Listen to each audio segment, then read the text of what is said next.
This one I got. This.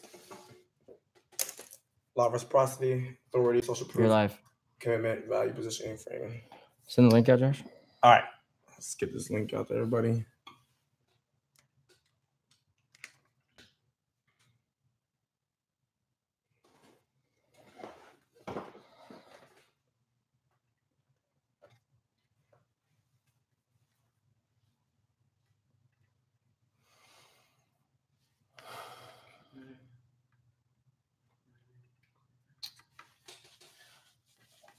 Let me make sure.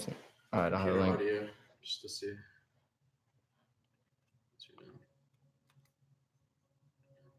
Yo, yo, yo. Yo, yo, yo. Oh, clean. Beautiful.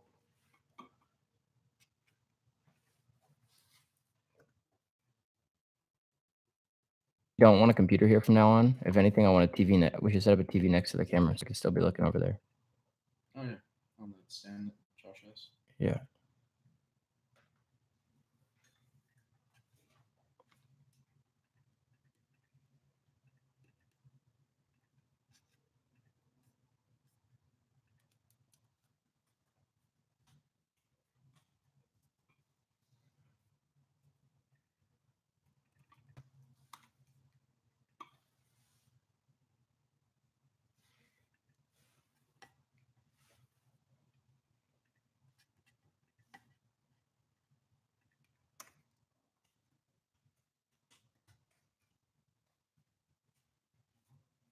Fire. Oops.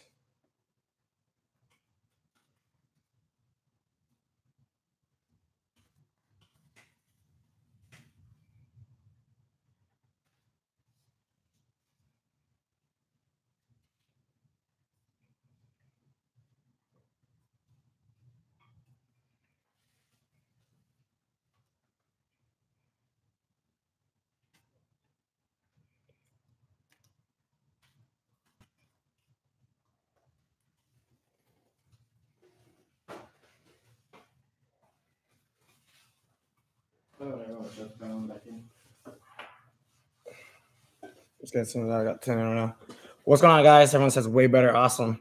Oops. Let's fall in there. Make sure we get the link sent out to everybody real quick, and we'll get this thing going.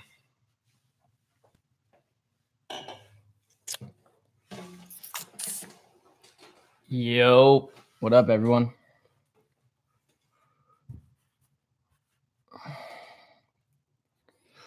What up?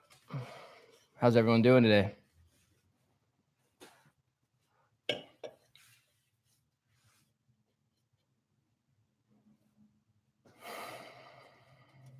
Nice. That's what's up. Let's let everyone pile in here. I want to go over the confirmed roadmap of the inner circle. I think you guys are being pretty impressed with our plans and, you know, the time frame in which we want to complete them for you guys. Also, I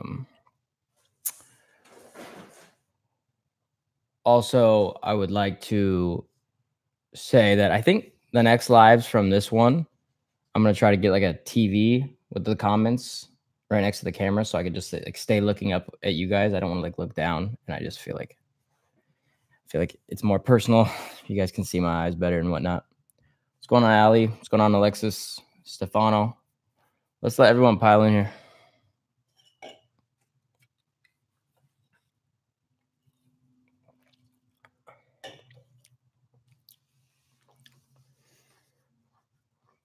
What up? What up? How many people were on before? Like 60, 70? Yeah. All right. Well, we'll start when we hit 50, 55. Let's give everyone a chance. Did you email it out too? It's connected to that. All right. Got it. What up, Andrew? What's up, Christian? Owen?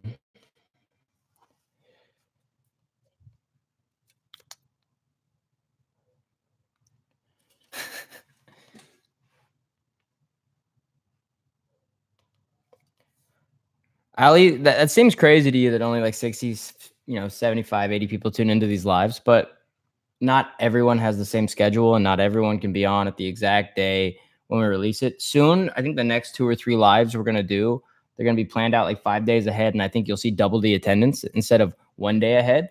I think that'll be a big thing. But yeah, I think when we get a little more organized, also we're going to be, so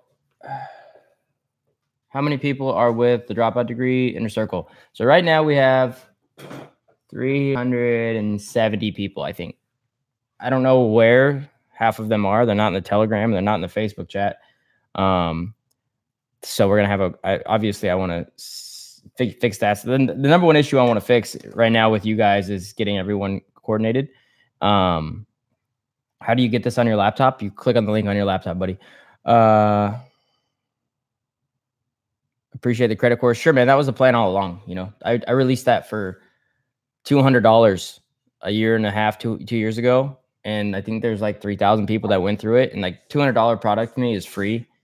And I released that just because of the amount of people that are like, I don't know how you have all these exotic cars and, you know, how you're traveling so much and doing all this at the age of like 20, 21. And I was like, well, I just used my credit. I'm like, I built it right. I didn't do what was, you know, what everyone else does and just guess and make late payments and shit like that. So let's go over the roadmap. We have 63 people. Let's go over the roadmap right now on what we want to do. And I wish I had something I could give you guys a visual representation on right now, like a whiteboard, but we left it at our office. And yeah, so I want to pop out this chat. Can I do that? I can. Cool. Better. I just want to see the chat. I don't really want to see our faces. It's distracting. Okay, so the roadmap of the Dropout Degree right now. So what I want to do is month one, we're in like 2 weeks of pre-launch. So in 2 weeks, we'll start month one. Pre-launch phase is going to be every Saturday, besides today and besides the first call, will be a 2 or 3 hour live call. I say 2 weeks out of the 4 weeks of the month. For the first few months, we're going to do 4 live calls. As the course progresses and we start moving more into video content, you guys will get 2 to 3 calls a month like this. The problem with these calls is, Josh, you need to get the charger from the computer. All right. The problem with these calls is most people, if they miss them live, like you guys can tune in with us live. Most people, when they miss them live, are not going to go tune into a 2 or 3 hour call. The ones that are staying on live, and you guys can get like the tremendous value of hanging out with us. That's awesome. And I want to keep it that way. But to do 4 a month is rough in the sense of everybody trying to get on and get as much value, because most people are going to just want to watch a 20, 30-minute video during the day and call it quits. I know watching a 2 or 3 hour live stream, even for me, is hard, even if it's something I really care about.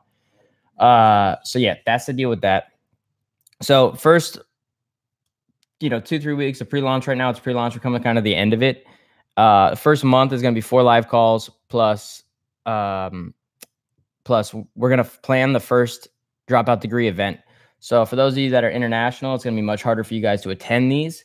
But for everyone domestic in the United States, what we're going to do is every 3 or 4 months out of the year, so 3 to 4 live events a month, you guys can come to network with us, work with us, and also meet other Dropout Degree members. And in those events, we're going to have also speaking and lessons, and we're going to get really boss people to come and teach as well. So that's the goal. It's going to be really cool for those events. I think they're going to be exponential for your guys' growth, because I know a lot of the events that I went to when I was starting out, or even starting to make it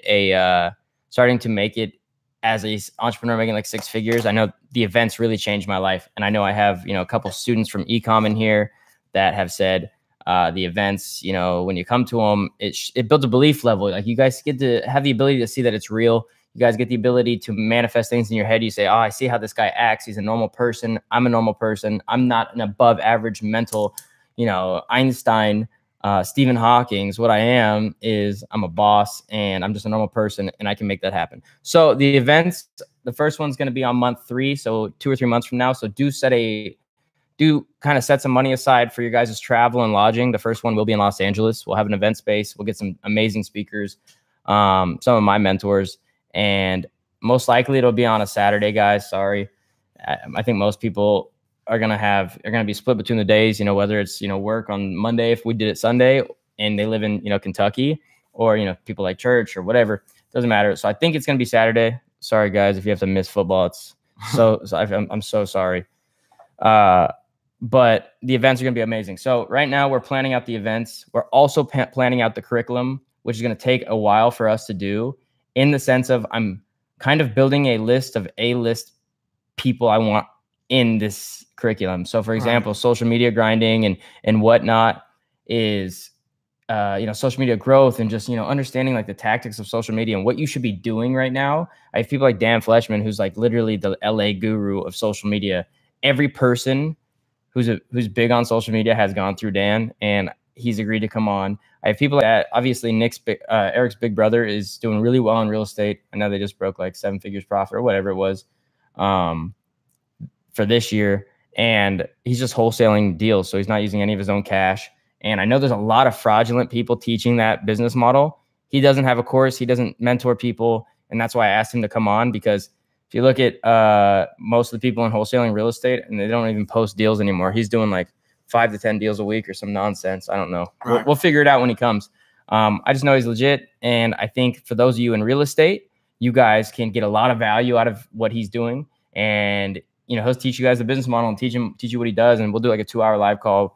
And it'll be awesome. So those type of people is what I'm trying to line up. And I'm spending a lot of time networking right now, getting those people. I even want to get people eventually like Dan Bilzerian or some, you know, these high level people that most people can't reach. My goal is to network to them. And that's most of my time's going right now. So month 1 is planning the event, curriculum, and 4 live calls. Month 3, we'll do our first event. And you guys will start seeing a lot of the pre-recorded content coming out, right? Also during the calls, during the weeks, I don't know who that is. Eric. Oh, it's Eric.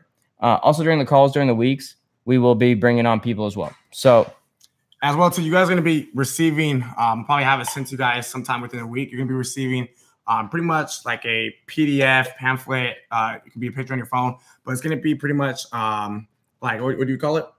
What? Oh, we're going to give you a roadmap. Yeah, pretty much just a roadmap, I guess you could say. That's going to pretty much have some sort of schedule, what you can expect, you know, to receive, when you can expect to receive it.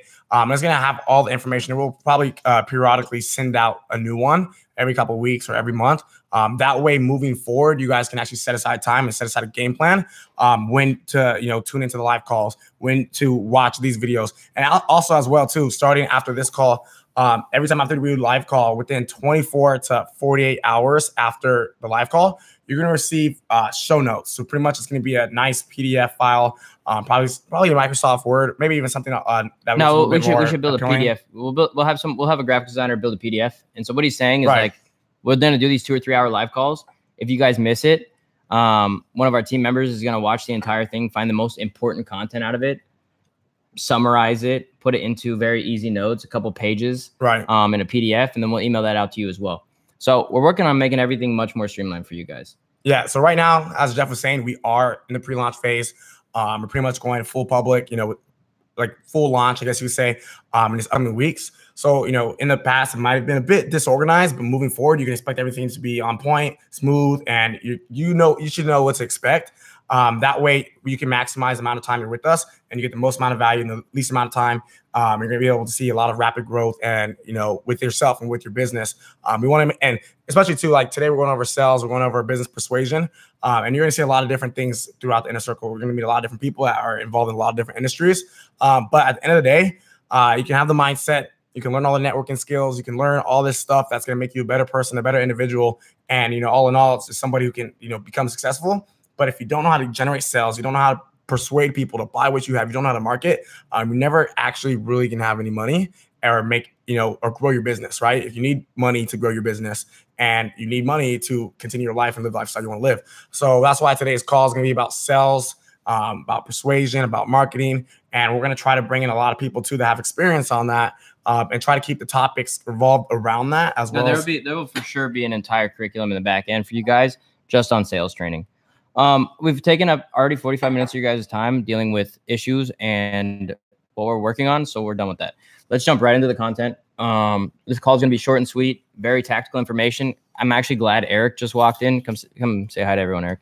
What's good, peeps? Good world. What's going on? Eric, if you guys watched the Dropout Degree podcast, I interviewed him on the podcast. It was cool. But I also know and have seen Eric firsthand do some hard sales, and it'd be kind of cool to bring him on and just talk about it for a second. So in my eyes, I see there being 3 different types of sales. Let's pull this chat back up. Okay. I see there being 3 different types of sales. And number 1 is hard sales, and I suck at it. I am not good at really persuading someone to buy right now from me. I'm not very good at it. It's just not what I'm good at. There's soft sales and networking sales where you can you can be the nice guy. For example, if you're in a car dealership, you can be the nice guy and you make friends with every rich person in the entire city you live in. You start networking, you party with them, you hook them up on different areas of your life. You always take care of them. And then in return, everyone feels, number 1, obligated to buy from you. And number 2, they trust you and they know you're going to give them a good deal and you're not a bad person. That's soft sales. That is only for some certain people. Some people are better at hard sales, and some people are better at networking and building relationships, really making someone feel like you're genuine and just spending all of your time networking. And then when a sale happens, it comes to you. That's what my buddy Peter at Eurocar does. He never has sold me in his life. What he does is I say, I kind of want something. He looks at the deal.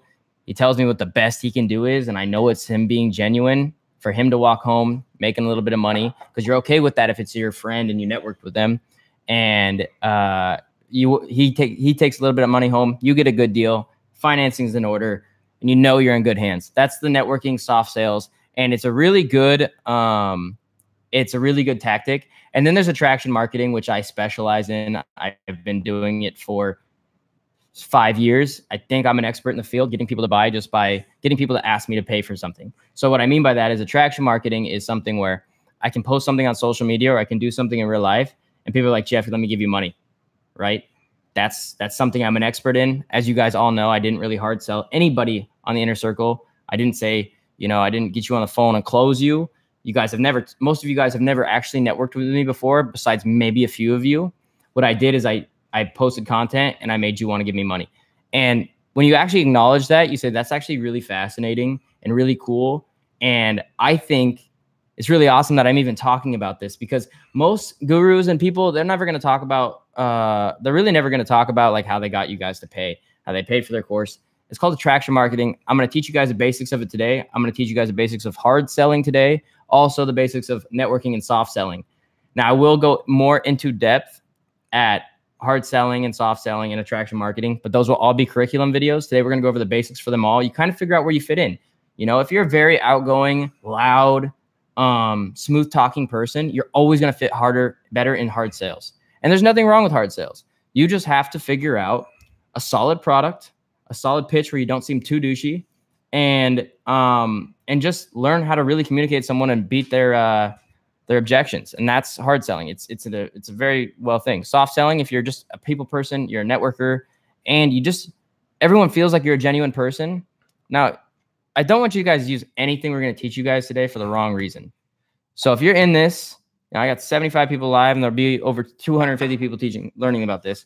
If you guys learn any of these tactics, I don't want you to use them for the wrong reasons, because I don't want you guys to go make some scammy Forex course, or some scammy thing and use these hard sale, soft sell, or even attraction marketing, just doing people wrong. It's just not right. And I'll never push something I really don't believe in. That's who I am. So don't ever using sales tactics. These really work. They are the secret at any way to make money, to get people to pay you.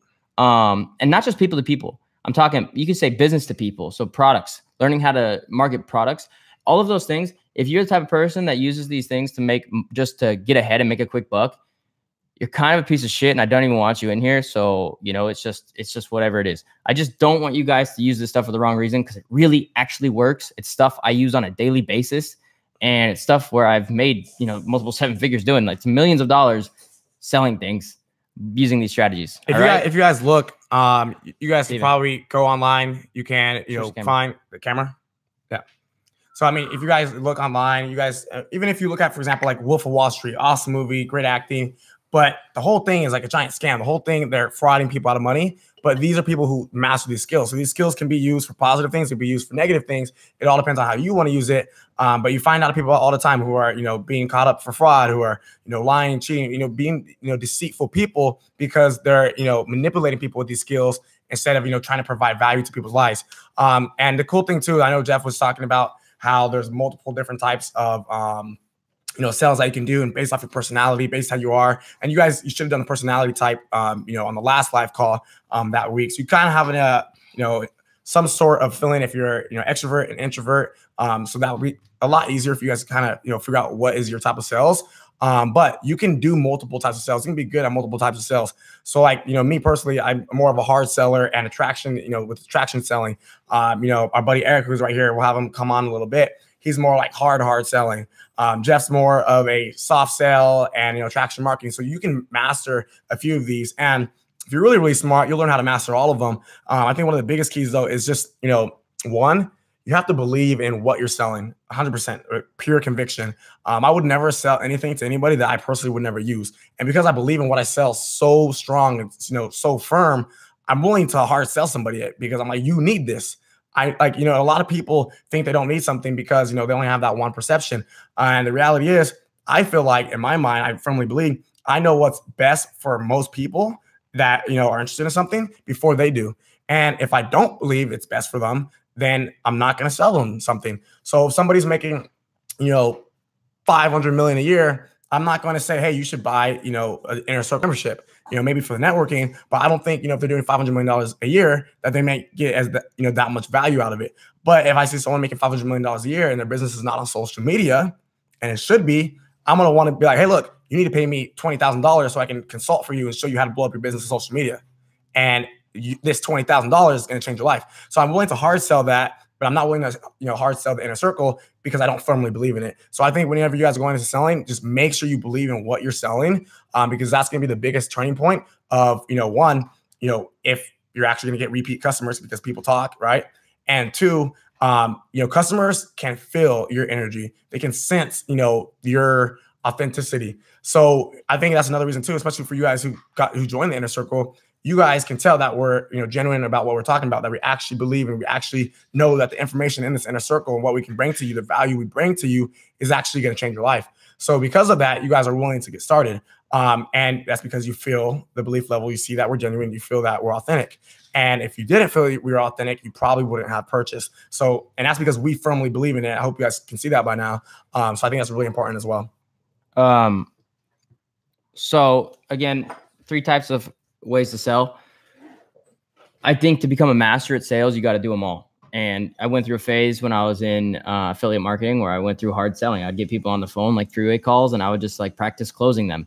And that was something cool. So anyways, let's talk about, before we move into, real things that you can apply to selling more in your life, is I want to know what everyone's doing right now that would involve sales. If you're a real estate agent, if you're door-to-door, if you're in network marketing, if you are in e-commerce, whatever it is, let me know in the chat right now. I want you guys to all kind of put it in the chat and let me see. So then I can give some examples on what, parts of these different sales tactics you actually need to do.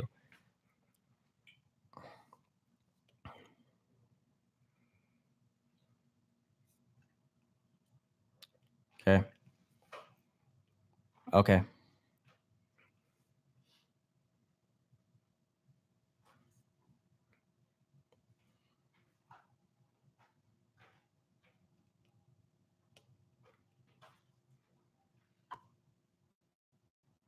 So a lot of these, I'm glad I got a couple. I'm going to take 3 examples, right? 3 examples I see right now. Someone said door-to-door with an ATM business. So if you hear me out, attraction marketing, right? Attraction marketing, I wish I had a board so I could point at it. Attraction marketing is not going to really work for an ATM business. Now, it's not bad to, can you get that cat out of the sink, Eric? It's being weird. Attraction marketing is really not going to work for an ATM business door-to-doors. Now, you might be able to build a portfolio with your social media or your website and use that as attraction marketing in the sense of, hey, sir, I want to put an ATM in your store. Here's my results so far with other people, and they're getting this much percentage back. Are you interested? Like, attraction marketing is more of like, do you want this? If you do, let's do it. Soft selling is more when someone needs something and they know you have the ability to get it done and you handling it and you can do it and they trust you and they coming to you because you can soft sell. That's what it is. For example, hard selling door-to-door is something you need to learn. You need to learn to teach someone, you know, especially door-to-door. If you're teaching door-to-door, business to business is not door-to-door, just so you guys know. Door-to-door would be, you know, you go into someone's house and saying, hey, do you want solar panels? Do you want direct TV? Whatever it is. Business, you having a service business to business, but walking into the business and offering them is more business to business sales. And that there's an essence of hard sales needed. So what I mean by that is if you're going business to business, you need to, in at least 30 seconds to 5 minutes, show this dude, show the owner of the business why they need your product. Not tactically, not saying, hey, I can make you 20% of $1,000 a month every single month. Most business owners don't see things that way, and that's a hard way to get to someone's emotional side. People buy off their emotional side and not off their logical side. When I think about a logical purchase, like for example, when I bought my Lambo, a Lambo was my dream car, right? If someone had tried to appeal to my logical side saying, hey, it's going to increase your marketing so much, it doesn't hit me. But when I think about, oh my God, my Lamborghini is my passion car. It's what I've wanted. It's what I've been telling myself I'm going to get for 3 years. I'm so much more inclined to go into that dealership and just make that impulse buy. So sales should always be based around emotion. Okay. That's number one. So learning that when you hard sell someone, you still need to be targeting their emotional side is huge. Now, let's see. And you guys have to realize too, the reason you're doing this is everybody, you know, a lot of people know they kind of want something or they have a feeling they're somewhat interested. But a lot of people have this super high risk aversion. And what risk aversion means is that pretty much, you know, their willingness to actually take a risk, right? So your goal as a salesperson, as an entrepreneur, marketer, whatever you're doing, is to lower your customer's risk aversion. So let's say it's the risk aversion is up here. You need to figure out how, on an emotional level, things to tell them, or it just goes here, and they need to be here to buy, here. The second their risk aversion is lower, you know, that barrier of entry point, they're going to take action and they're going to be willing to buy. And that comes with value positioning and value framing as well. And how do you do value positioning? How you value frame? So what I mean by that is the way you frame a certain sentence, the way you frame, you know, whatever you want to talk about or whatever you want to sell, that product to your customer's mind, based, you know, doing it with an emotional way. And so I like personally, I'm a super logical person. Most people don't think how I do when it comes to buying something, but there is times when I see like an ad or I see something and I'm like, dude, this is amazing. I want to buy it. So then I'm like, okay, if they're making me want to buy it, somebody that's a lot more logical, they must have a very super strong emotional appeal. So you guys need to figure out what your customer wants from an emotional standpoint and use, you know, and back it with logic, right? Emotion, and take things that logically make sense and stack that value, and to frame your product, to frame your service in whatever certain way where it makes sense for your customer. You know, because check this out, you can have one product or one service, but 10 different people are going to see that and value that, and their perception of it can be like completely different, right? So you can't sell to 10 people the same exact way, even though it's the same product, the same service that you're doing. You're going to have to take a different appeal. So for example, let's say I want to sell, we just went paintballing yesterday, so I'm just going to say a gun. Let's say I wanted to sell a gun to somebody, right? The way I sell a gun inside a wealthy, you know, neighborhood is going to be a lot different than the way I sell it to, you know, in the ghetto or the hood. So, you know, it's going to be versus like, hey, you want this on you all the time for, you know, protection. Let's say it's a drug dealer. You're a drug dealer. And obviously it's a crazy extreme example, but I'm trying to make it really easy for you guys to understand.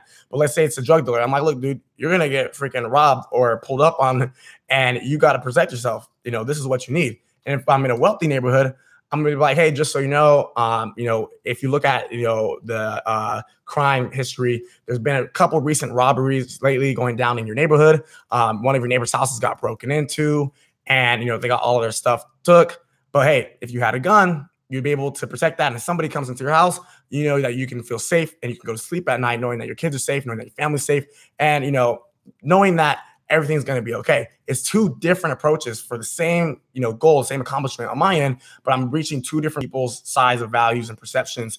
And that's based off, it's called framing. So that's how I frame the product, how I frame the service is completely different between the two people.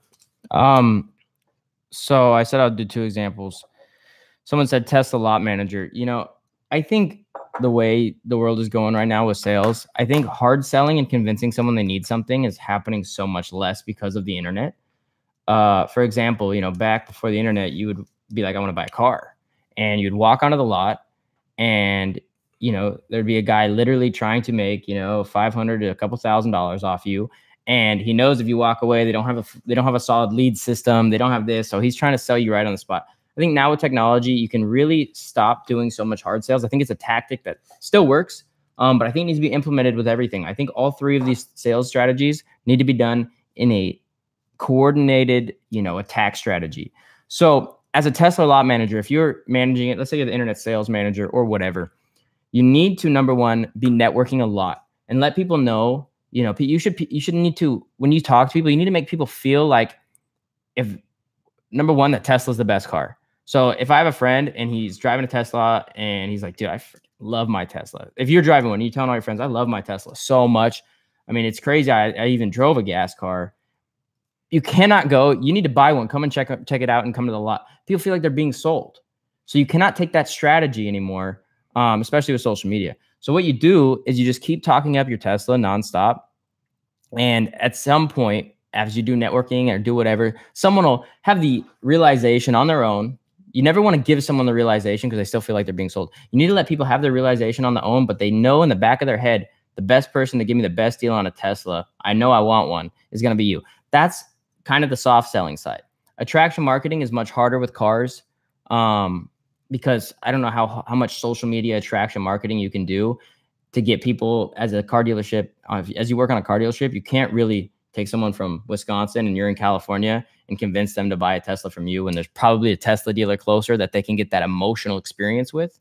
So it's mostly, to me, 25% hard selling and like 75% soft selling with cars now. As a digital marketing agency, I don't think hard selling is even the way to go in either. I don't think hard selling really is applicable anymore, but I think it needs to be 20% because sometimes someone needs that push to jump the gun.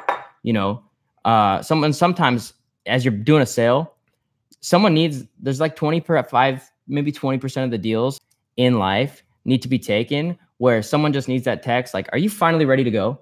You know, that follow-up.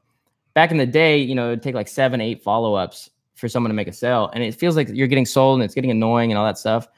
And this is why I went so much to the attraction marketing side, is because I was like, dude, I don't want to hit people up. I don't want to be that bug. I don't want to be like that. I want to be the guy people come to when they know they need to change. They find that emotional reason to pay me, and I'm there with the product and service, and I've been there. So I don't take too much of that. If you're doing a digital marketing agency like social media for someone, what you need to do is you really need to take testimonial-based marketing, which is kind of attraction marketing. And I think this is a marketing strategy almost nobody uses anymore. So they start out their sales pitch. If you're trying to get a company to pay you $3, $4, $5 a month to run their social media, run ads for their business or whatever it is, and you sit there and say, you know, this is why you should be doing this. Look at the numbers here. It's a very logical thing. People need to say, hey, man, look, I see you're not on social media. This is a very attraction marketing soft sales pitch. I know you're not really on social media. What I want to show you is our last 7 clients that we took from, you know, doing $3,000 a month on social media to over $30,000 a month. And how do you build testimonials in any business? Well, if you're not making any money and nobody's paying you right now, do free work. Build up a testimonial base. When you get a testimonial base, it's so much easier to sell. Look, if you're a graphics designer and you come up to me and you say, listen, here's just my testimonials. Here's my portfolio. I've helped these people go from this to this. You guys can see it in their testimonial, whether that's, you know, saying, hey, your website revamp literally increased my sales 15% overnight. Those type of things will really cause sales now.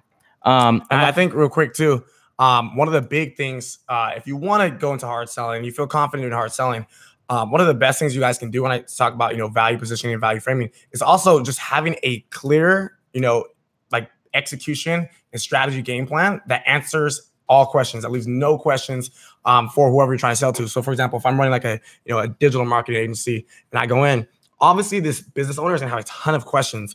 And especially if you're selling high ticket items, you know, you're selling something that's $5,000, $10,000, $3,000 service. Nobody wants to pay that much up front, right? It's not like $100, right? So you have to break down why that, you know, your service is a lot more valuable than a $3,000, $5,000, $10,000, $20,000 that you want to charge. And how I would do this if I wanted to hard sell somebody and get somebody to pull the trigger instantly, get somebody to do that, is I answer all questions before they even have a chance to ask. Because a lot of people, they have rejections, they have these reasons why they can't do it right now, or they got to think about it, they got to talk to this person, they got to talk to this person. So your goal is somehow inside of your sales pitch to handle every objection before it happens, so that you get no rejections. Like, you pretty much have every rebuttal inside of your sales pitch. So for example, if I was telling somebody, I want to run their social media, I'd be like, look, I'm going to run your social media. I'm going to run every single platform that's applicable. I'm going to do Instagram. I'm going to do Facebook. I'm going to do YouTube. I'm going to do your paid advertisements. I'm going to do all your organic advertisements. I'm going to create your content. I'm going to do this. I'm going to do that, et cetera, et cetera, et cetera. So by the end of my sales pitch, it's not like, well, are you going to do my paid ads? Well, what about this? What about that? Everything is going to be handled from the very beginning, as well as even when it comes to other questions. Well, if I pay you this $5,000, are you always going to be available, or do I need to schedule an appointment with you? Or, am I going to actually be working with you directly? Is it somebody else? If I say all of that in my sales pitch, like, look, I'm going to call you, I'm going to text you, I'm going to be on it. Like, we're going to be together. There's no room for questions. So by the end of the, conversation, by the end of the sale, they can't think of a reason to come up with an excuse of why not to buy. Because, a lot of people say, I got to think about it. Well, what do you have to think about? I literally answered every single question. So you have all the information, you have all the knowledge you need right now to make an informed decision. Here's the pros, here's the cons. What do you need to think about? Well, I need to talk to somebody about this. I need to do this. I need to do that. If you guys can handle all of that, it's going to make it a lot easier to make the sale, which is why, again, I think it really comes down to, one, believing in what you're selling, and two, making sure that you actually have a quality product. Everything we teach you will work, right? But nobody's going to buy shit from you if it's shitty. Like, it's going to work for a while, but when people start realizing you have a shitty product and you have a shitty service, nobody's going to buy anything from you. So you need to know what you're selling. You need to know how you're going to sell it. And you need to have all the information and be prepared to do it from the very beginning. Okay. So, and finally, I'll go over, someone said affiliate marketing and network marketing. So if you're network marketing, you need to do a solid 33% split on every one of these sales tactics. For example, you want to be the guy that all of your friends and family and your family's friends and, all your followers on social media, you're going to be the guy that, hey, if I'm ready to change my life, and you say you're changing all these people's lives, which whether it's not, it's true, is completely relevant on the specific person. They need to know that you're the guy that's going to do that. And when they're ready, they'll come to you.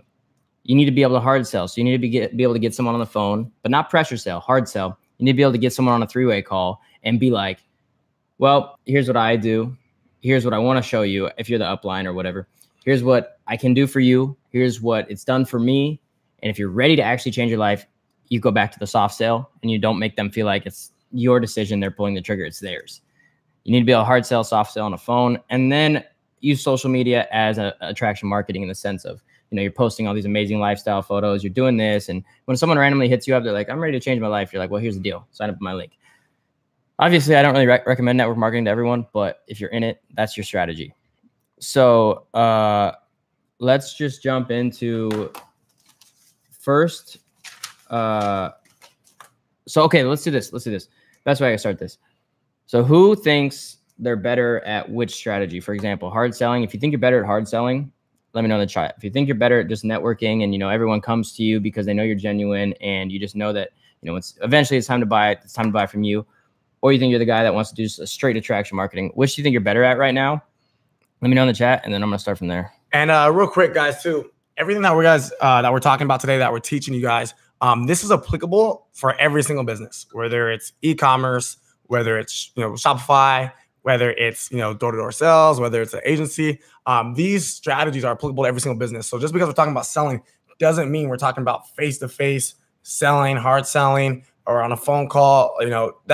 These things, you guys gotta try to get a wider vision of what we're talking about, and become a little bit more open-minded, and think of the things that we're talking about, and then try to imagine how you can apply it to each business or each different opportunity, because these are universal laws. These are universal strategies, and any business needs to know sales to make money. So just because we're talking about car sales and stuff like that, doesn't mean that you can't take the same exact strategy and put it into copy on a landing page, or put it into copy in a product description. For sure.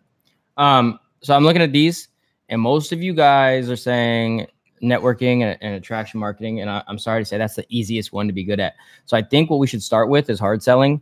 I think we should just jump into how to hard sell, the mentality you need to know going into it, steps we take to to already assume you sold them. That's how I go into a hard sell. Is like, I already know I sold you. I just need you to pay up now. That's my mentality. And that's because I use the other 2 tactics. But if you guys are only saying I'm only good at soft selling, and it's very easy to be the guy that someone eventually comes to. But when I say, are you good at soft selling? What I mean is, are you actually making money on a daily basis soft selling? Are people coming to you on a daily basis to buy from you without you selling them? And soft selling and attraction marketing go hand in hand. So if you're saying you're only good at that right now, it is imperative that you learn what we're about to teach. So I'll go over some of the basics. I'm not the hard selling expert. I want to bring Eric in for like 10 or 15 minutes just to talk about hard selling. But hard selling, again, I go into a call or I go into an email or whatever it is, assuming I already sold them. And what that means is my demeanor, my tonality, if that's the right word, as I'm writing this email is like, hey, you already bought from me. I just need to collect a payment. So what I'm saying is if they're like, okay, so what am I getting out of this? I'm like, well, you already know what you're getting, but we can go over it. And then they're like, okay, the goal of the hard sell for me is I make people feel really stupid they didn't do something. I think that's the number one tip I can give is making someone think they're stupid for not already purchasing from you. And it sounds crazy, or it makes them feel like they're behind, or it makes them feel like, they're so much behind that, they need to take this giant leap to catch up. That's the goal. So if I'm hard selling a business, it's really just me showing them how many other businesses are making money with that type of strategy. I'm saying this business is making $10,000 a month online and you're not doing anything. Like, what have you been doing? And when you're hard selling someone like that, they get a little butthurt, but then they realize you're right. And I think that's the easiest way to assume a close with a hard sell. That's the idea of it. And the only way to get good at this, guys, is going to be to actually implement these things. So if you're not good at hard selling, you guys should take up a secondary business where you're hard selling. Take these strategies we're about to, teach you, and apply them in a random business. It doesn't matter if you make money or not. What I want you guys to do is eventually get confidence talking on the phone, get a confidence talking face to face. Mark Cuban literally said he's one of the most wealthy men in the world. He said that the number one way to build a business and to make money, the number one skill he can attribute everything to is sales. So if you say someone that's running businesses, he doesn't do anything now, he doesn't sell anyone now, but he's saying the number one skill you need to know is sales. It's time to learn how to master this stuff because it's so fucking important. I think one of the things too, when it comes to hard selling, you're essentially making people feel insecure that they don't have your product. So you're making them feel bad. You're demeaning them. You're lowering their status, right? People are all about status, how they feel, how relevant they are to society, how relevant they are to their neighbors. You're essentially trying to lower that, and not in a manipulative way, but just because, like, one, you fucking believe in your product that you're selling them, and they need it, and two, because that's what people don't change. I think we talked about it in a prior live call. People don't change until one, they either start a new habit and are consistently, consciously doing it, or two, until they hit some sort of turning point, some sort of breaking point that causes them to really want to change. So when you're hard selling, you're almost making people feel that turning point.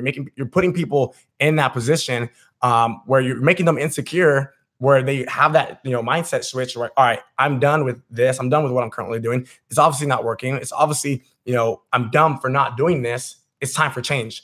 And that's, I think, where, hard selling really comes in. So if I think back, one of my buddies used to do door-to-door sales for, I think it was like Vivint or I don't know, some sort of security company. And he was, he go to door-to-door, and, obviously when you go door-to-door, most people are going to slam the door in your face. Most people are going to say no, but he would literally find ways to get people to reopen the door, get people to say yes. And by doing it, like things that he would say to get people to pull the trigger right away was, look, your house doesn't have security. You got kids, because I remember being a kid, and, my house got broken into, and all my stuff got stolen, or this one person, their stuff got stolen. This happened to them. Do you have kids? Do you care about your kids' safety? Do you care about what your kids' future? Well, why wouldn't you want to protect them? Why wouldn't you want, some sort of protection services? Is it you don't want to pay $500? Are you really laying off $500 right now and putting your kids, safety at risk? What if somebody came in and harmed one of your kids? Would you wish you paid $500 then? So at that point, the customer And this is for, again, this is for, security services, alarms around the house. At that point, this person's hitting an emotional attachment that's lowering and making them feel insecure, making them feel pretty much like Jeff was saying, dumb for not purchasing, because they are like, man, like he's right. Like, what if something actually happened to my kid? I would feel so bad. For being cheap, I would wish I spent that $500. I would wish I would have done something different and, not be put in this situation. And I think the thing is really trying to get your customer to see the point and see the vision that you want to see.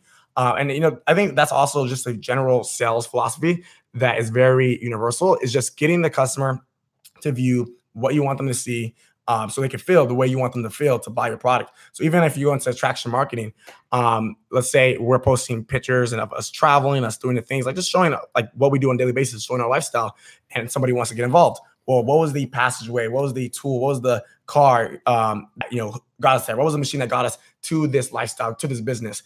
And people are like, dude, how do you do that? Because they see our content, they see what we're putting out, like, I want to do that. I'm imagining myself, living my dream life, driving my dream car, traveling to the dream places I want to go there, that I want to be there.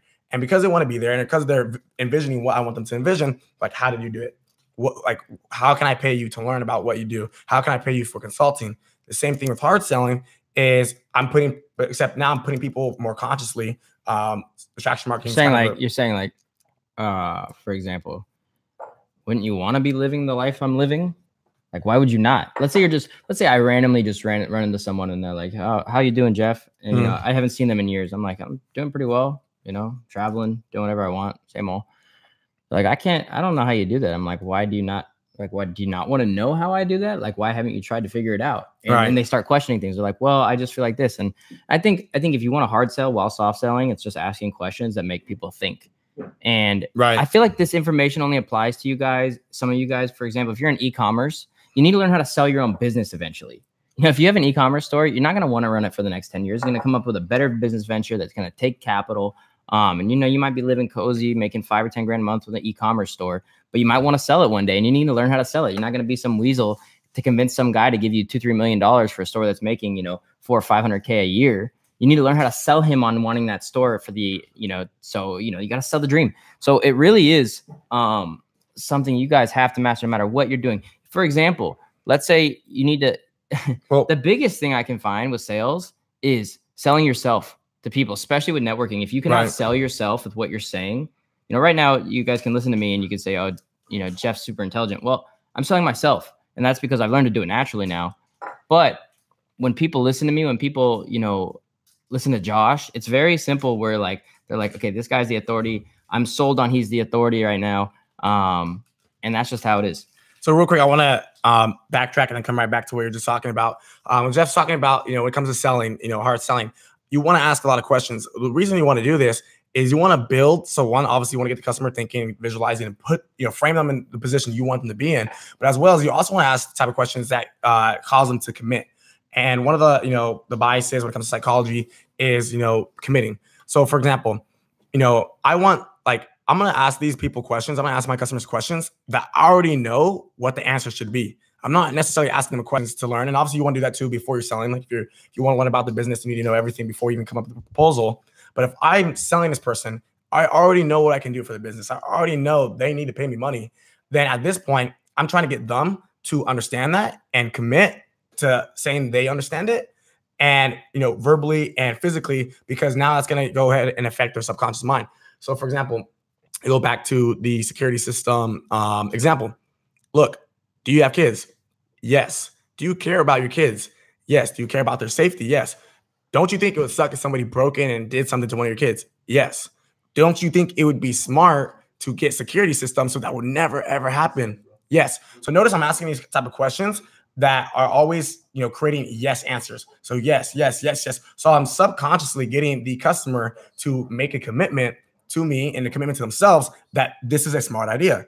So by the time I'm ready to sell them, they already think it's a smart idea. So what I told them, I framed them, I put them exactly in the situation where I want them to be so they can understand that. And all these questions that made them commit is, now when it's actually ready to buy, okay, so are you ready to pay me $1,000 so you can get the system?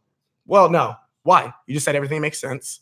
You just said you care about your kids, you care about your safety. Well, why can't you pay me $1,000? Well, I got to think about it.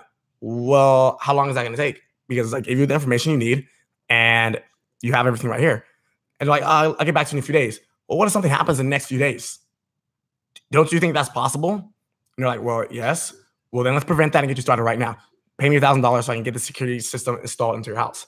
So when you guys do that, that's going to create sales. It's going to, that commitment level creates sales, as well as what Jeff was just talking about right now is authority. When we're in a conversation, we are always, 99% of the time, the authoritative figure. Whether we actually probably have the authority or don't, we are able to establish that position. We're able to frame ourselves in that position, which gains us the credibility and gets people to want to buy things from us or even just listen to us when we're selling ourselves. So let's see. Yeah, somebody says, what if they don't make or don't have the money? Well, then you find out a plan that works. All right, we can do a payment plan for you. All right, let's sign a contract where you got to pay this amount in this amount of time. Right? There's always a way to get the money. If you really care, you're going to find the money. So going back to authority, right? If you want to eat, and this is kind of, I think authority works in all types of sales, hard selling, soft selling, and attraction selling. And here's why. Hard selling, if I want to hard sell somebody and I have the authority, then people are going to want to listen to me because like they're probably like, he knows what he's talking about and I feel kind of dumb if I don't do it. So I'm just going to do it because he's being really, pushy or really this, really that. Soft selling is important because people are, naturally want to come talk to you, right? Naturally want to come buy things from you. And it's because you're an authority. Like, oh, that guy just knows what he's doing.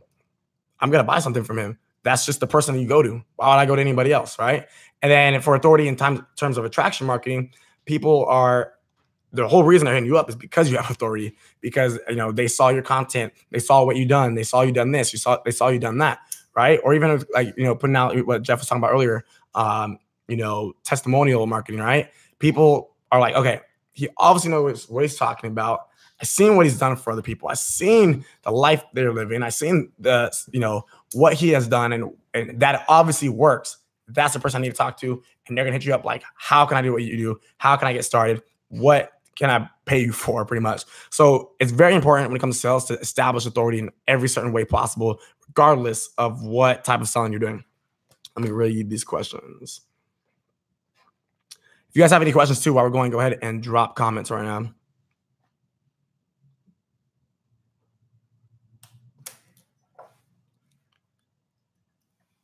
What were you saying, Jeff? Back to authority or something? Sorry.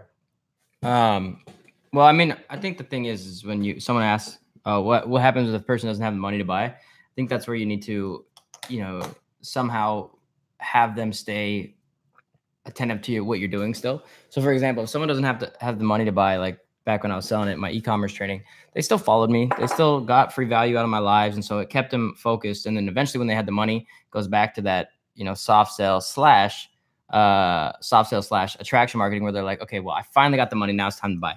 And I had so many of my students that are now super successful take that route. Because for example, I don't hard sell. So if someone was like, hey dude, I really want to get into your course, what's in it for me? I'm like, dude, did you watch the live stuff I put out? Did you see this already? If someone messaged me and goes, what is going to be in the inner circle? I'm like, so did you not listen to anything that I said before messaging me or what? Because I don't really care to hard sell. There's enough people in the world with social media that I don't have to do that, thankfully.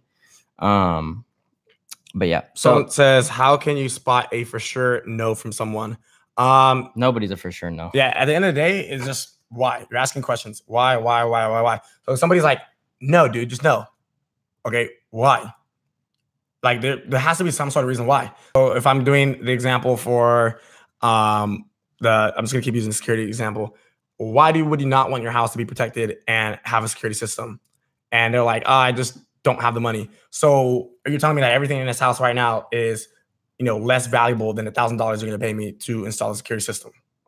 Is that true? No, that's not it at all. Well, what is the reason why? It's I'm super busy this week, so I can't do this. I don't have the time to do it. Well, it's a good thing for you. It's not going to take that much time out of your day.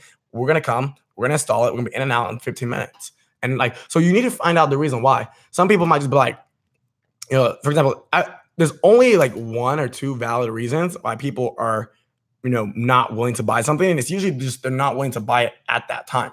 All right. You can still probably convince them later. Actually seen a lot of people that want to buy something and be interested, and they'll hit me up for months and months and months and never take action. And then one day they finally pull the trigger.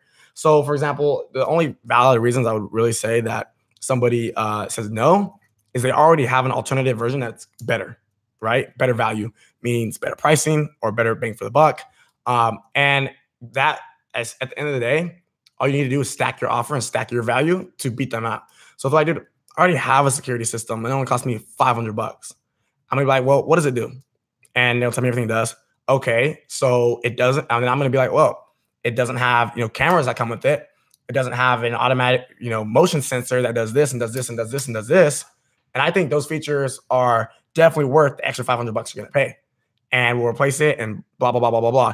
And like, nah, dude, it's really not worth it, blah, blah, blah. Wait, look, how about we buy your old security system back from you, give you back a little bit more money, right? We'll give you $200 for it, blah, blah, blah, blah. And on the flip side, I'm gonna go back and I'm gonna resell that, more money in my pocket. But I keep stacking the value and stacking the value where, to get rid of that. No, you gotta find the real reason why people are not down.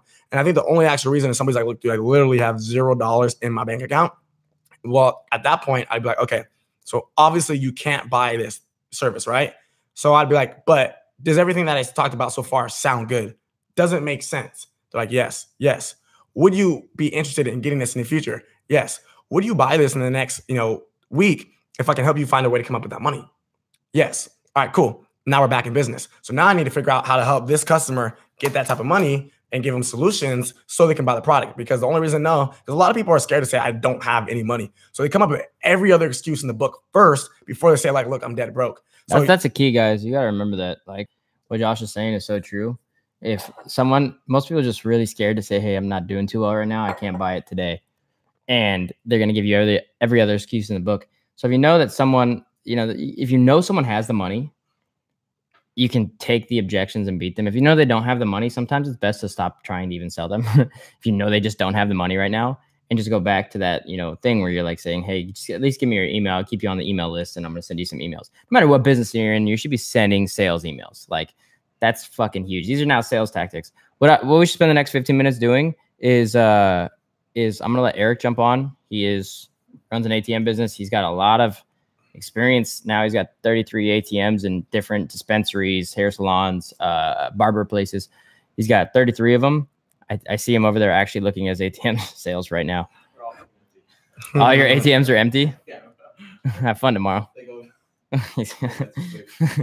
And so at least hey, he's at least being able to hard sell business to business, saying, hey, you guys need an ATM in this ASAP. Like, here's the results. So I'm gonna let him jump on and kill it. For sure. So we're talking about hard sales. Yeah. Sales one of my favorite. So real quick, guys, if you are not familiar with Eric, he is the hard sell master. I actually met him because he's hard selling me. Yeah. And so I took Josh's credit card. Yeah, I did. No, actually it was a Cams, but there was like a shared account, wasn't it? Yeah. Network marketing. Yeah. And so so I actually met Eric selling me. We've done a lot of sales together. We have a 7-figure business together. You guys probably seen it. Actually two 7-figure businesses. One passive, one obviously the ATM training.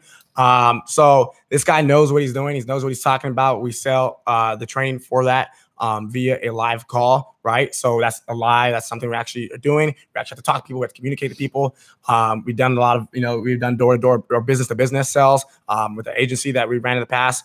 And we've done a lot of over-the-phone call sales. We've closed people on $1,000, $5,000, $10,000, $15,000 consulting packages. Yep. I remember we had it once, I think it was last summer. We had a team. It was me, Eric, and a few other people, and we built a consulting business to like 300,000 in like 2 months. Like in like 30 days, honestly. Yeah, so it was insane. So he knows what he's talking about when it comes to sales. He's been selling for about 4 or 5 years. Spoken events in front of thousands of people about sales. Paintball, destroyed them. Disgusting yesterday. Just wanted to let them know what it was because it looks gross. But yeah, so that's Eric, guys. So you know what I'm talking about. So real quick, I want you guys to comment right now before we let Eric kind of dive into topics. But comment right now what questions you have for Eric. Selling questions, persuasion questions, making money questions. Drop a bunch of questions right now. Don't be afraid to comment a ton of different times.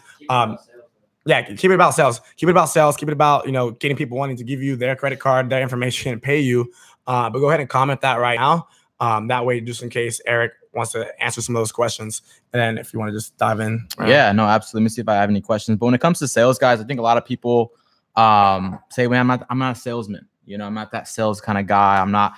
And for those people out there, like, who is? You know, nobody starts off as like a super awesome salesman. I'm talking about the camera here. Yeah. Oh, I'm looking at myself over here. All right, for sure. And so yeah, yeah, it'll be perfect. But check this out. So people that start off like, you know what? I don't like selling, or I don't like making people feel uncomfortable.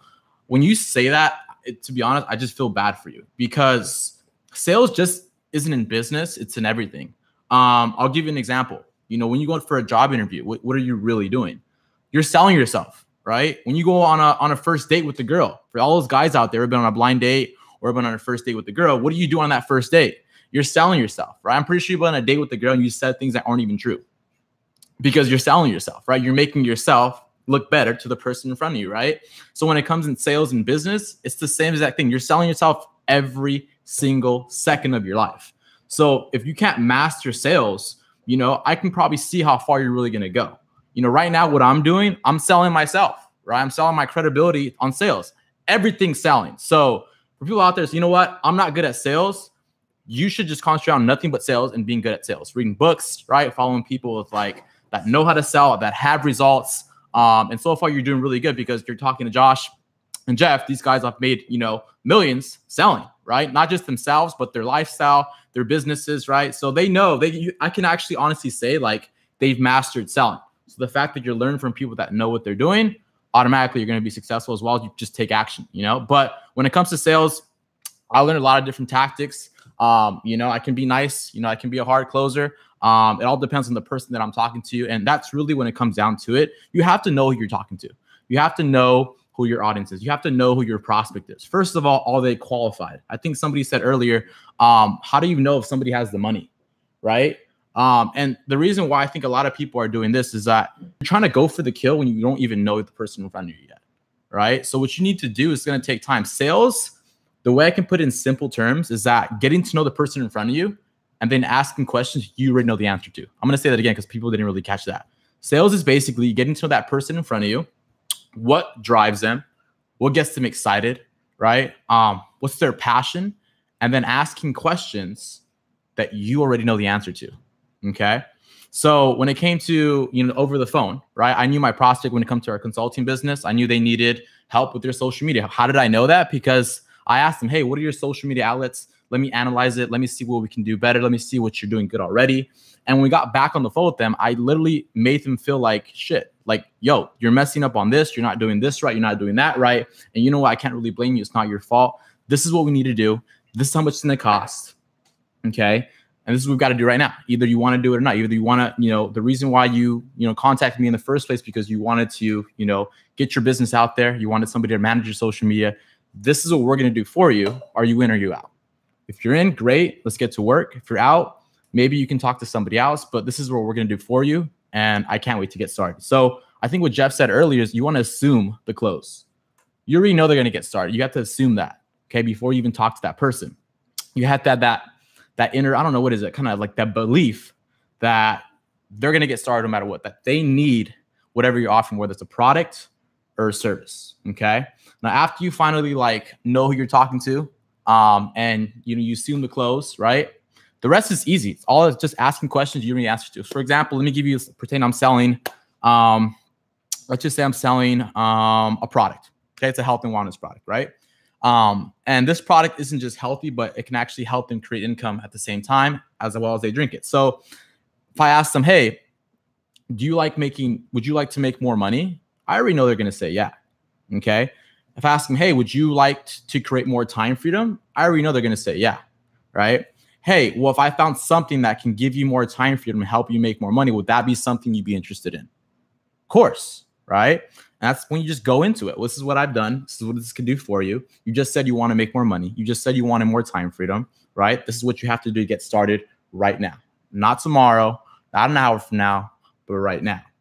And I do it really friendly. I'm not really like I said, I'm a hard closer, but I do it in a nice way. I remember with Josh would see me take credit cards within like 20 seconds. Yeah. You know, we get done, you know, presenting what we had to present. I can see in the audience who's fired up. I can see who's shaking, who's ready to, you know, get started. I can see who needs, you know, take some time to, you know, get more information. I can see people who's ready to just go right now. And I would go up to that person, hey, man, congratulations. Let's get started. And they would get started. I didn't ask them if they wanted to get started. I would just assume that they wanted to get started. And when people were hesitant to give me, I think the most uncomfortable thing for people is, it used to be really uncomfortable for me, is asking for a credit card. You know, making somebody take out a credit card from their wallet when they just met you, right? But there's different ways to do it. I like to say, hey, did your credit card have a little brown strip on the back or a black one? Let me see it real quick. I don't even look at them when I do it. I just like, and they usually, Josh saw it, like they would take it out and literally give me their credit card. Okay, cool. This is what we're going to do. We're going to get you started. Congratulations. Yo, everybody. He just got started. Boom. That was pretty much it. So sales is basically asking questions to people you already know the answer to. You have to have belief in what you're selling. Okay. Because I would feel bad selling somebody something that wasn't going to help them out or make their life better. Right. Everything that I've sold, I believed in because it worked not just for me, but I saw it work for other people. Whether it was a product or whether it was a service. Okay. So you have to have that belief. Okay.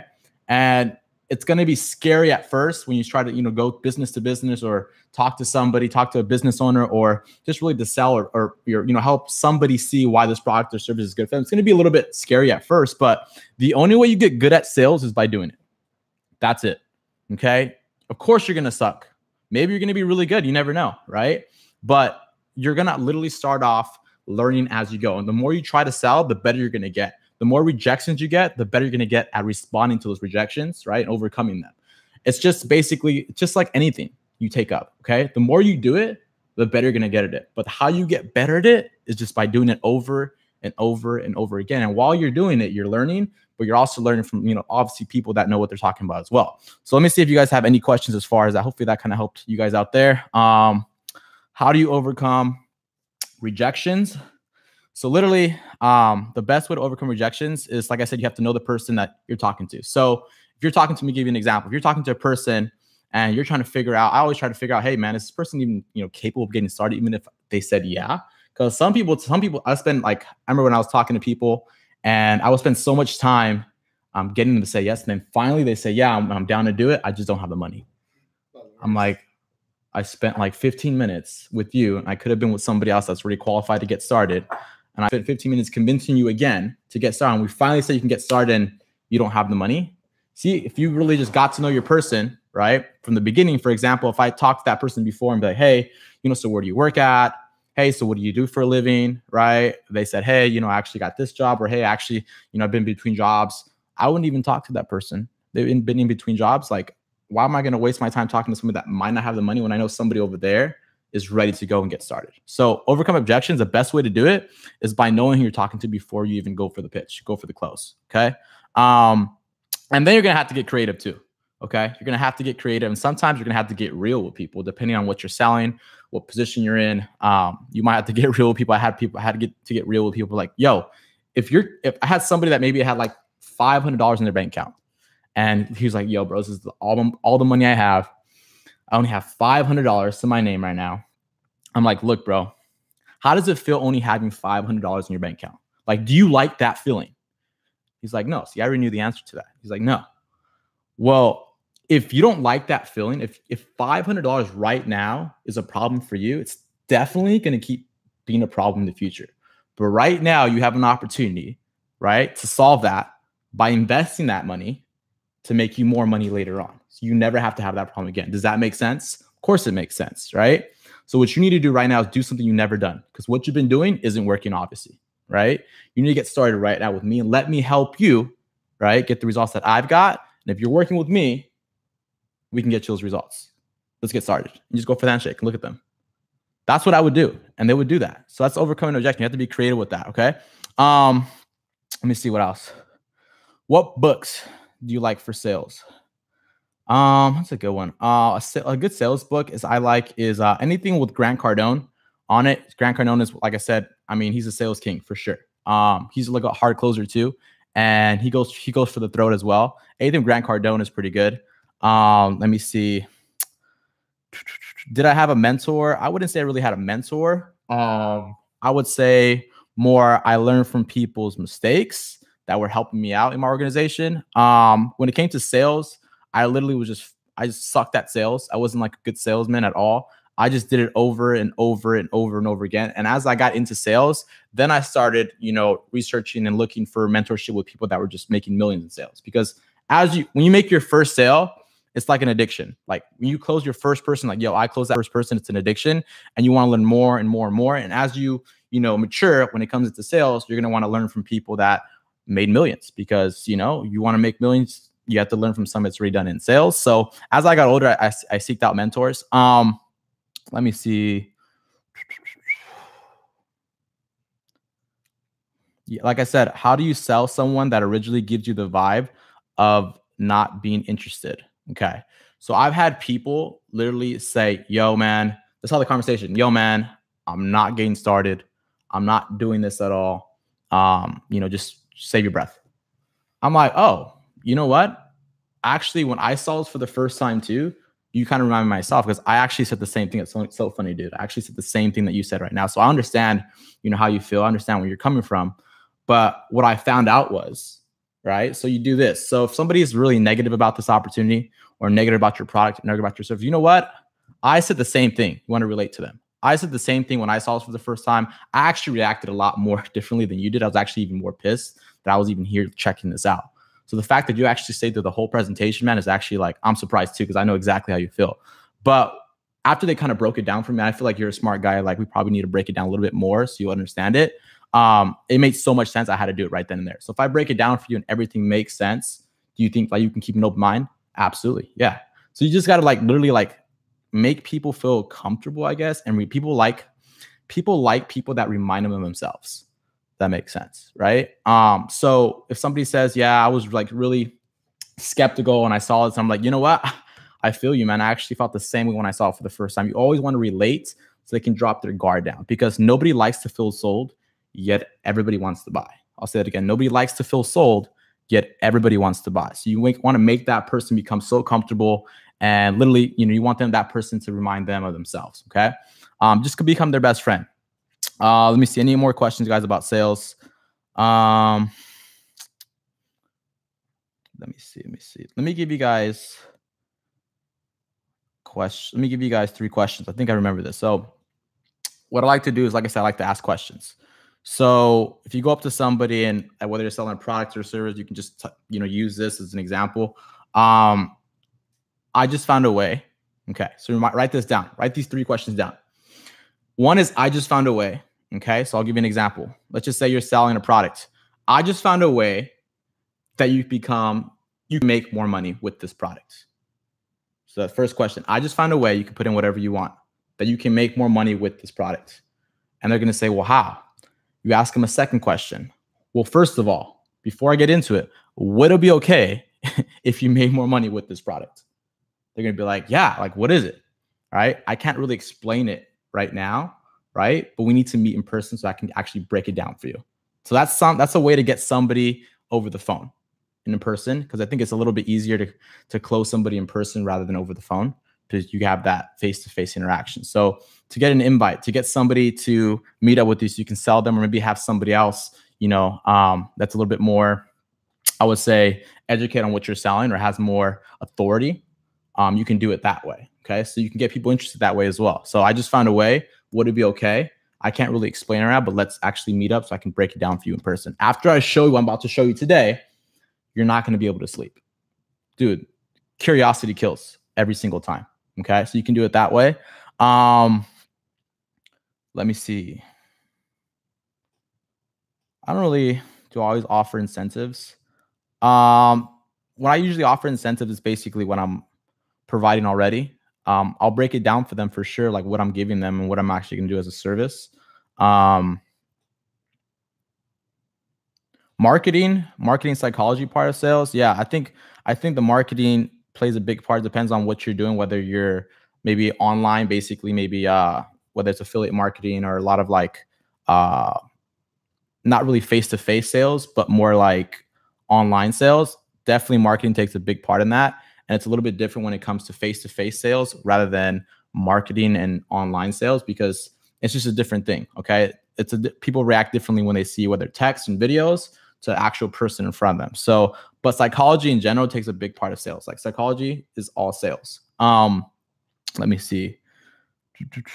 I feel found. Yeah. That's kind of what I said. That's kind of what I said earlier. I feel you. I felt the same way. What I found out was you can use that. let me see if you guys have any more questions. Let me know. Let me see if I voice to close. Prospect says, "What are you selling me? What's your response?" What are you selling me? Yeah. And so somebody's like, what are you trying to sell me? Oh, okay. So it depends. Like, I mean, this can be. Let me give you an example. So what are you selling me? So let's just say this person sounds like, I actually got this before. So let's just say this person sounds like pretty negative. So what are you trying to sell me, man? So what are you trying to do, right? So let's just say it's a service, right? So for example, let's just say you're selling, it's a service. Oh, okay. Social media marketing. Yeah. Let's just say this is a business owner and business owners want to cut to the chase, right? So you sit down and he's like, you know what? What are you selling me, man? Just tell me what you're selling. Just break it down for me in 30 seconds. Like, what are you selling me? And what you basically say, well, first of all, I'm basically selling you a package that can 10 times your business within the next 90 days.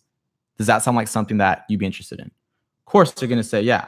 And all you do after that is really just break down what you're offering. If he wants to get straight to some people just want to get literally, if they say that, they want you to just break it down for them. And you have to be real with that. You have to. The thing too would be to highlight their flaws. Yeah. And make them feel really insecure at the very beginning. Oh, look, man, I saw your social media. You guys suck. I saw your ratings. You guys suck. Yeah, absolutely. Yeah. So you have to, like I said, fix that. Know your person, know your prospect before you even talk to them. Do your research on them, right? You just show them how to solve a problem. Yeah, exactly. Solve their problem, and you just tell them that in the first 30 seconds. They're hooked. Yeah, exactly. So you find out what their problem is, and you help them. You show them a way that you can solve their problem. That's the only thing they want, anyways. Whether it's a business owner, whether it's a prospect that you're selling in terms of whatever it is, product or service. That's all they really want. They want you to solve their problem. So know the person you're talking to, right? Get to know them a little bit. Don't go straight for the close. And it's literally ask questions that you really answer to that you're going to make them think. And like I said, solve their problem, solve what you're basically there for. And don't come off as an asshole, if that makes sense. You have to literally be there's a big difference between an asshole and a hard closer. You have to know, because like I said, if it becomes an argument, you're already lost. Okay, so just remember that if you ever try to argue with somebody when you're trying to sell them something, whether you win the argument or you lose the argument, you still lose, period, because you're not going to make the sale. So just remember that. Okay, don't ever start an argument, because I've started arguments with people, and at the end of it, even though I won the argument, they still didn't get started, or they still didn't buy. So don't ever do that. Okay, so the most important thing I think you guys can take out of this is literally what I do is I get to know the person. I get to know my prospect. I have to know if they're even qualified, because I don't like wasting my time with people. That's maybe me, but for you guys, that's what you guys have been doing a little bit longer. But with you guys, go in there with confidence, go in there with that belief, that mindset that product or service you're offering is going to help that person out, because people can read bullshit on your face, for sure. Especially if you're dealing with people of a high caliber, I can read bullshit on anybody's face when they start talking to me. Whether they're lying, whether they're not telling the truth, whether they're being dishonest, you can read bullshit and you can feel it too. I don't know if you guys can feel that, but you can feel it. So be genuine, right? And like I said, have that belief that your product or service you're selling is going to help that person out. Okay. Find the solution to their problem and show them exactly how your product or service is going to help them out. That's all it really is. Okay. People obviously are going to give you rejections. People obviously are going to give you why they can't get started.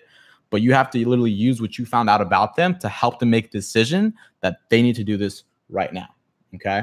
So that's kind of the biggest thing. And so the best way to get better at this, guys, is just by doing it and reading books about it and learn from these guys, because they've done it before. They've done it multiple times. They've done it on different platforms. They've done it basically on most of the industries out there when it comes to sales. These guys have done it. And so I would say for you guys is literally, you guys can learn everything you want, right, out of a book and from Josh and Jeff. But at the end of the day, you're going to have to put yourself in that comfortable position and go out there and do it. And I'll tell you right now, sales is literally hard. It's difficult. And it literally fucks with your head if you get a lot of failure. If you go business to business to business, you went all day business to business and you didn't get not even one lead, right? That can literally that messes with your head. So sales is definitely going to test how mentally strong you are. But like I said, from every failure, right, every messed up deal, right, you're going to get one step closer to that person to say yes. And once you get one person to say yes, it's kind of weird. You get another person to say yes, then you get another person to say yes. It kind of comes like popcorn, right? You get one yes, then you get another yes, then you get another yes, and you get another yes, and it's all really just a numbers game. So the more numbers that you go through, the more times you fail, the closer you are to getting that yes. So I don't know if you guys got some value from that. Hopefully you did. Like I said, you know, if you're learning from the best right here with Jeff and Josh. So did that kind of do it for you guys? Let me see if you guys have any questions. Josh, any questions over there? So I don't know if these are updated. Scroll down to. I see the same Someone one. says, so I don't know my opinion on this, but see if you can think of something. He's a singer. He's a singer? He says, how do I sell my voice? How could I sell clubs on doors? Just let me sing. Look at 69. Yeah, dude. Yeah, think about 69. Like his lyrics are Hey, tell me the question quick too. What? If you can't hear me. Oh, so the question was, he said this person says he's a singer. How does he sell his voice to like clubs and venues, right? Yeah, people pay him to sing. That's 69 sold the world. Yeah. So I don't know if you guys heard six. Good example. Jeff said it was like 6ix9ine.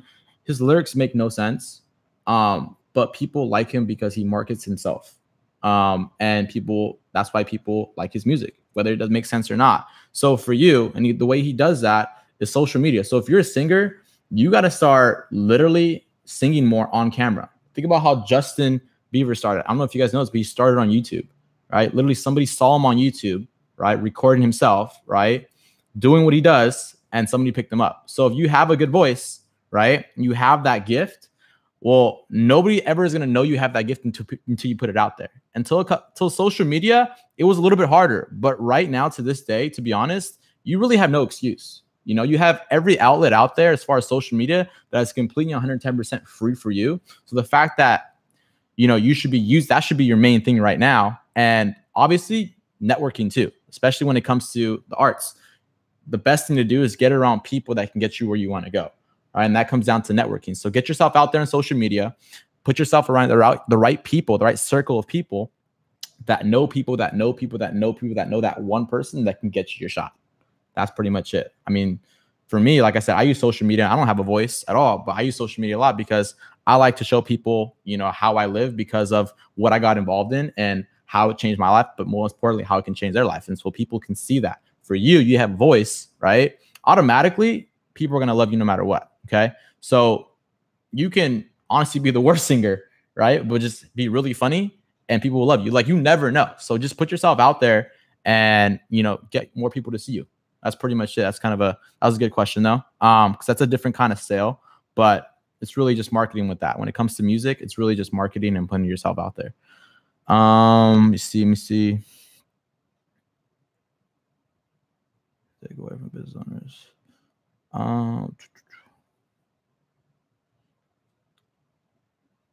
So art. Okay, it's another art market. So if you're an artist, like I said, dude, you got to get your art out there in front of the right people. And the best way to do it right now is social media. I think that's the best way to get a ton of people to see it at once. And you have to be around people. You have to start networking with people that you just, like I said, man, can get you, you know, in contact with the right people that can get your art in front of the right faces, you know? So it's all networking, and with that, all marketing as well. Let me see. Do you see any more, Josh? Let's see. Sometimes let's see. I'm confused on how you use these tactics with ATMs.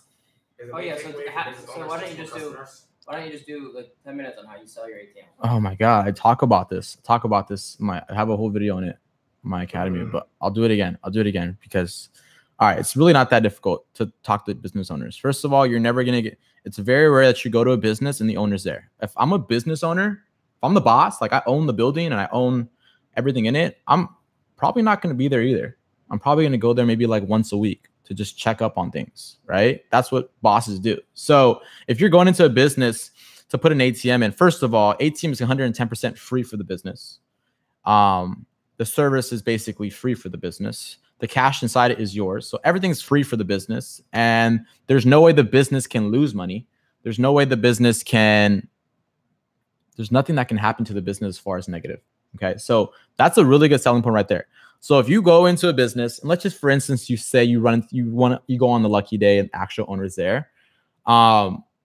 you get straight to the point because the owner has probably like 5 seconds before he judges you. He's like, you know what, I'm not interested because you haven't got to the point where you said everything's free. So what I would basically do is like, hey, I know you're a busy man. You're the boss. I actually been trying to get in contact with you, but you know, before I don't want to waste too much of your time. I'm gonna get straight to it. I own an ATM business, meaning I manage and own ATMs for other businesses. Before I even go any further, I want you to know it's 110% free. You don't pay for anything. In fact, I actually put my own cash inside it. I manage it for you. And guess what? You actually get to make a percentage off each transaction that happens in your business because you let me place an ATM here for you. And boom, right then and there, like I was honest, I was genuine, right? I got straight to the point. And he's going to be like, okay, he's going to ask his questions. When I answer his questions, I'll be like, great, I can get it here within a week. That sound good? Great, fantastic. That's basically all it really is. But if you don't get in contact with the business owner, it's all really going to be like following up, because a lot of the employees that I would go into business to business would look at me kind of weird when I say, hey, is the owner here? They would just look at me weird because they think I'm trying to sell them something. And so you really got to get the gatekeeper or the employee, wherever you talk to like you, because if they like you, they'll pass on the information to the owner eventually, and then it becomes just a following up process. Another thing too, to guys that I'm going to be mentioning too, is that there's different ways to find businesses that just opened up. Just so you guys know, when a business opens up in your area, it's public information. You can find that public information at your city hall. You can go and find all the business that just opened up within the past 3 months, right? And you can actually target what businesses that you want, or you can either hire agencies to, you know, make those lists for you. So you don't have to go business to business. You can actually just cold call every single day. And you can do it that way too. So I'm going to talk about that a little bit more later. But as far as going into businesses for ATMs, it's the easiest sale because they don't have to pay anything. Most people, you have to let people understand that at the beginning, because they're going to cut you off. Like I said, nobody likes to feel sold, yet everybody wants to buy. In this case, they're not even buying. They're literally just like letting you, offer them a service for free. It's going to benefit the business. Okay. So hopefully that helped you. Just know that if you're going to go into a business, just know that you're going to get some funny looks. I got kicked out of a business. I got a guy say, fuck you, I'm not interested. And that's just part of sales. That's just part of, the process. Okay. So if that happens to you, just, literally smile, walk out and laugh. That's all it really is. And then come back to the business like a week later and try again. Who cares? Right? Just do it. You really have to have I don't know, man, maybe play some fucking dope ass music before you go out and get yourself in the right state. That's what I like to do. But you have to be kind of like a savage when it comes to business. You have to be confident. You have to know your shit. You can't, hopefully you don't look like a mess. You look professional. Hopefully you don't look scared or timid or get intimidated, because you have to be that person that people are going to be like, you got like 4 seconds before people judge you, for sure. Okay. They're going to look at you for 4 seconds and judge you whether they can listen to you or not. That's all it really is. So hopefully that helped you when it came to that, when it goes into businesses with ATMs. Like I said, it's an easy sell. That's exactly why we have 16-year-old, 17-year-old kids placing ATMs, because they're literally like, it's a free service. The business doesn't have to pay anything at all. So, and they get an opportunity to make more money. So it doesn't make any sense for them to say no. The only reason they would say no is because you didn't do a good job presenting the information. That's the only reason they would say no. So other than that, I think that was pretty much it. Unless there's any questions over there. Yeah. I don't see any. I don't know why they're not updating on here. Tell them to drop comments if they have any questions real quick before you hop off. Okay, so you guys, if for those of you on here, drop some comments. And before I head out, so if you guys have any more last minute questions about sales, drop some comments. Do you guys see any new ones on there? No. I think people probably just taking notes.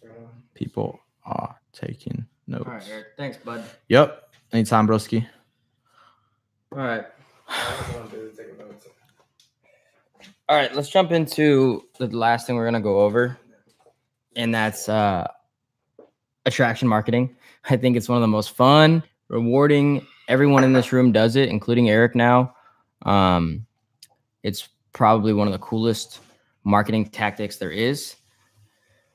And that's making people want to buy without doing anything really besides putting information out there. So what I mean by that is attraction marketing be like you making a YouTube video about a service that you do, and you saying, this is why we do this for clients, blah, blah, blah, blah. If you want more information, check my video. Check the link below. Like that type of stuff is like free content on the internet, and, your Instagrams, your YouTubes, your Facebooks, everything like that can be used as attraction marketing. You know, your Yelp pages, everything.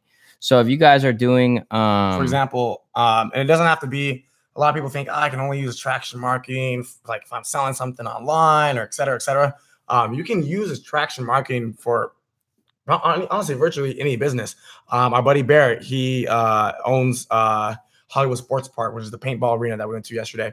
And he makes YouTube videos. So like literally we saw a video today, how to shoot a paintball gun. Now, it doesn't seem like it's that crazy, but yet the video picked up like 20,000 views.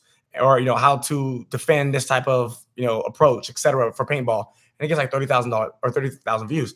All it takes is 0.0001% of that, you know, total viewer base. But hey, I want to go check out this arena and actually go play at this guy's park because he actually makes videos. So even though the brand is not a personal brand, it's, you know, just some company, he is tying his personal brand into it, which is making people like the company, want to associate with the company because the way he makes them feel, and the trust and authority and credibility and all those factors that are thrown in. So now he's picking up, you know, more, you know, customers, more clients that go to play paintball at his arena. And then now, you know, let's say for example, he let us all go and play paintball for free yesterday. I brought 30 people with me. Those 30 people might go back one day with 5 people. Let's say just 10 of them go back in the future with 5 of the other friends, because he, you know, provided value, because he created content. I saw his content. I want to go to the park. We networked, etc. You might now have a potential 50 other new clients that want to keep on expanding and expanding. The more people go to his business, and that was because of attraction marketing. Yeah. So I mean, guys, it's very simple how you do attraction marketing. You just provide value, or you showcase a lifestyle, or you showcase a product, and you make it easy for people that are looking for that product to buy. That's as simple as it is.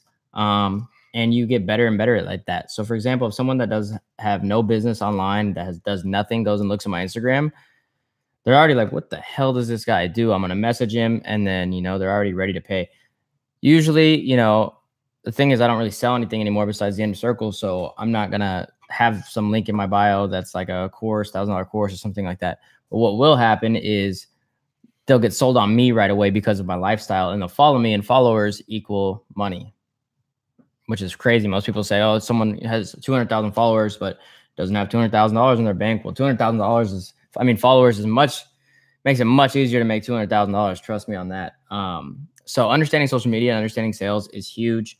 I don't want to hold you guys' time up too long tonight. We're already 2 hours deep. So what we'll do is attraction marketing, hard selling, and soft selling will all have their own videos within the next 2 weeks inside the group, where we go over just literally, it'll be a 20-minute video, and it won't be fluff, no storytelling or nothing. It'll just be tactical stuff. It'd be much easier to do that in an edited video.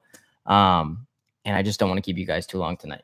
So again, roadmap for you guys is, I see a lot of people using IG, using attraction marketing, but lots of them are living it live, faking it to make it, I guess. If you want to say, how can you be genuine if you're not Lambo status yet? Say you're not Lambo status yet. I think this is something that most people really fucking fail on when it comes to personal branding. Is most people are more interested in your story. Like, that's what I've learned over the years. Most people don't really care about you owning a Lambo. Like, I have a Lambo. It doesn't make me that much money anymore. Besides, if I ran an ad, like if I made an ad and I ran it with the Lambo, it'd probably do much better than if it was a Honda. That's true. But what did really well is I built a following when I didn't have Lambo status. So when you look at that, I said I didn't have any nice car when I started. I didn't have real results besides making a couple $1,000s online. And I built a following slowly but surely over the last 5 years to, you know, where it is now. And just last year, I got the Lambo. So all those people following me were like, damn, like this guy just came from, you know, the people that have been following me for 5 years. He came from Tacoma, and I was building my following when I owned a Tacoma. So I was getting like, you know, 50 to 100 likes on Facebook. I was using Instagram a little bit, and, you know, they saw the come up. So when people, and so if someone's when someone's saying, you know, if you're not Lambo status yet, I think you guys are really using an excuse where these gurus or these people online that are using the tools they've earned them.